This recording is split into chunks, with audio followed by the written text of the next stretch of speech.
Hi guys, so Lord Frost, David Frost, former Brexit negotiator and now unelected Brexit minister, gave an interview to the Financial Times, which unfortunately is behind a paywall, which is weird because you would imagine a public representative, he's not a celebrity, he's a public representative, would communicate to the public through a means that doesn't include a paywall.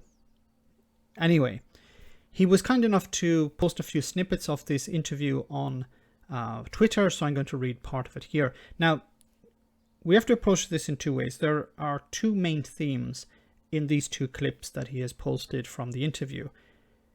One is about asking the EU, it seems, to take a risk-based approach to the protocol. And the second is about identity, which has nothing really got to do with the protocol.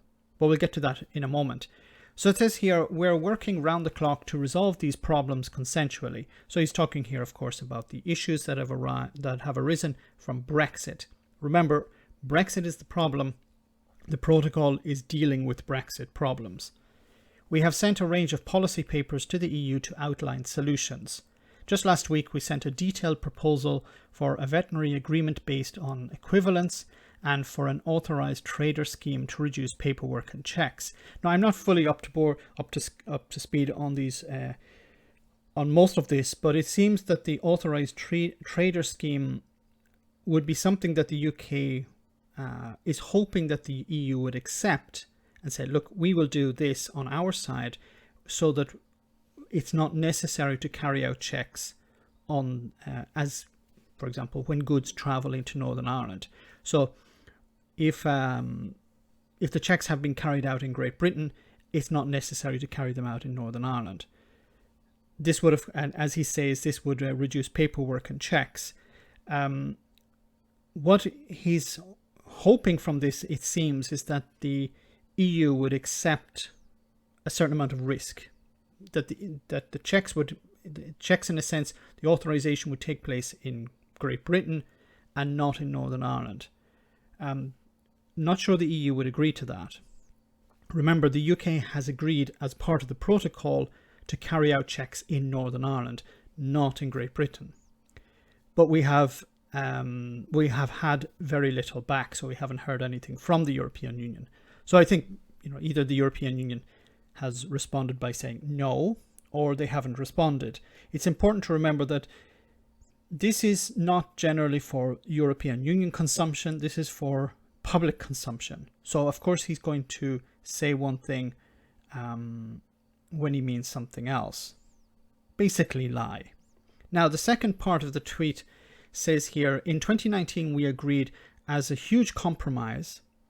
Remember, you voted for Brexit, you wanted Brexit, you campaigned for Brexit. The EU did not want Brexit.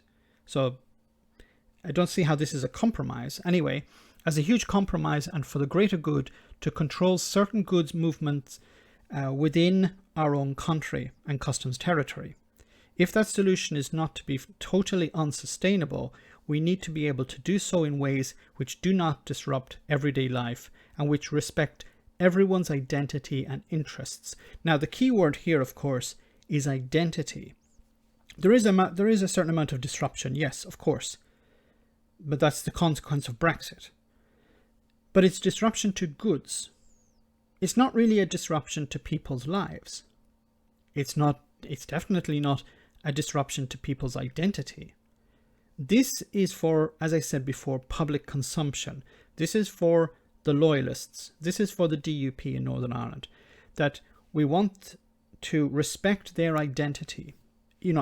Once again, I struggle with the idea that the protocol is undermining the identity of people who believe they are British in Northern Ireland. The protocol is about checks on goods. It's not checking whether people are British or Irish or whatever. There's nothing to do with that. This is about checking goods moving from Great Britain into Northern Ireland. But time is starting to run out. He goes, we continue to work for negotiated solutions which achieve this. But time is running out. We need to see progress soon. I hope we can this week. He has said before that he wants the EU to take a pragmatic approach to this. Now, I'm not sure what he means by that, because the EU have said, this is the framework. This is your responsibility. It's you have decided, you have agreed to take on this responsibility. Why do you keep coming back to us asking for changes? If you wanted the changes, then you should have asked for them before we signed the document. But instead, what seems to be the case is that either Lord Frost didn't understand the deal that he agreed, or he is just trying to change things on the fly. He understands that there is pressure coming from the Unionist community in Northern Ireland. That what they did was they sold them a lie and hoped that they wouldn't find out. But they did find out. They found out pretty quickly that it was a lie. And in order to cover the lie, they have to continually invent new lies. It seems to be the Boris Johnson approach. Lie about something. When you're found out, lie again to cover the lie, and just continually build lie upon lie.